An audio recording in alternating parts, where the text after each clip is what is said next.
খেরিয়াতে CPIM Khejuri zonal সাংগঠনিক কমিটির ডাকে একাধিক দাবিতে বিক্ষোভ মিছিলের আয়োজন করা হয়। মূলত এসআইআরের আরেক নামে ভোটারদের নাম বাদ রেখে ভোট করা চলবে না, মার্কিন সাম্রাজ্যের বিরুদ্ধে এবং বিশ্বজুড়ে যুদ্ধের পরিস্থিতি বন্ধের দাবি সহ আরও বেশ কিছু দাবিতে হেরিয়া বাজার জুড়ে চলে বিক্ষোভ মিছিল।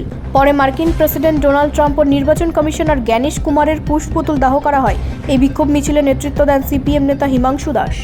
ট্রাম্পের পুষ্পপুতুল দাহ করা হলো। হ্যাঁ, তাই তো। আরে এই বিশ্বযুদ্ধের জন্য দায়ী কে? এই যুদ্ধ লাগাচ্ছে কারা? যুদ্ধ হলে মানুষ মরে, বিশেষ করে গরিব মানুষ বেশি মরে। কেন মরে? জিনিসপত্রের দাম বাড়ছে, হু করে বাড়া শুরু হয়ে গেছে। ইতিমধ্যে গ্যাসের দাম বাড়ছে, ডিজেল পেট্রোল আর কয়েকদিন পরে টান পড়বে।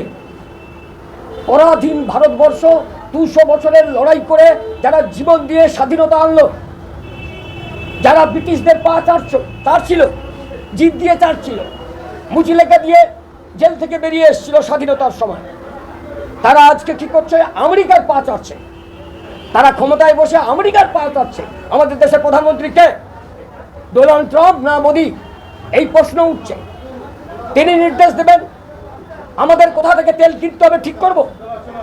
আমাদের বিদেশ নীতি, পররাষ্ট্র নীতি, এই নীতিগুলোতে কেন এই বিজেপি সরকার জবে থেকে এসছে মানা হচ্ছে না?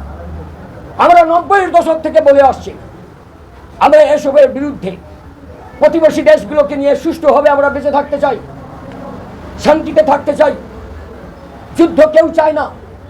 এত মানুষের মৃত্যু, গাজায় কি কাণ্ড ঘটলো ইসরায়েল। আজ ইসরায়েলকে দিয়ে ট্রাম্প তুমি যে খেলা খেলেছ, আজ ইরান তার বদলা নিচ্ছে। তাহলে সেখানে কি হবে? আমাদের মোদি সাহেব তিনি গিয়ে ইসরায়েলের প্রধানমন্ত্রীর সঙ্গে বলছেন উনি আমাদের গডফাদার, ইন্ডিয়া আমাদের মাদার। কখন যে কে কার বাপ হয়ে যায় জানি না, উনার বাপ হতে পারে, তার সঙ্গে ওদের যারা পাঁচ আটানা আছে ওদের বাপ হতে পারে, ভারতবর্ষের বাবা হবে? এসব চলবে না, ওইসব বুজরুকি চলবে না। ওরা এইভাবে মানুষকে ভুল বোঝাচ্ছে। তাই এদের বিরুদ্ধেও, ট্রাম্পের বিরুদ্ধেও মানুষ এখন ভুগছে। বাঁচবে কিনা ঠিক নেই, দুদিন পরে খেয়ে পরে বাঁচবে কিনা ঠিক নেই। তাই যুদ্ধের বিরুদ্ধে, আমরা শান্তির পক্ষে। আমাদের কথা হচ্ছে এসআইআর নিয়ে সারা রাজ্য জুড়ে যে ধরনের আতঙ্কে মানুষ রয়েছে, 60 লক্ষেরও বেশি মানুষ, তাদের ভোটাধিকার কেড়ে নেওয়া হচ্ছে।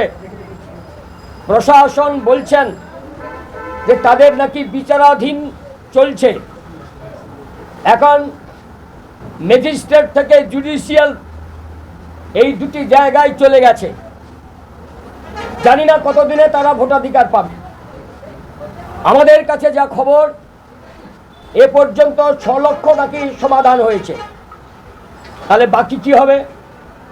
তাই সারা রাজ্যের সঙ্গে আমাদেরও পূর্ব মেদিনীপুর জেলার সর্বত্র আজকে খেজুরি জোনাল সাংগঠনিক কমিটির পক্ষ থেকে এই বিক্ষোভ মিছিল, অবস্থান, পুষ্পপুতুল দাহ ইত্যাদি হলো।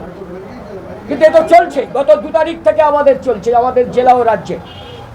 আপনারা দেখেছেন আমাদের বামফ্রন্টের চেয়ারম্যান, এই বয়সেও আমাদের নেতা মোহাম্মদ সেলিম, তিনি সারা রাত্রি করে থাকছেন রাস্তায়।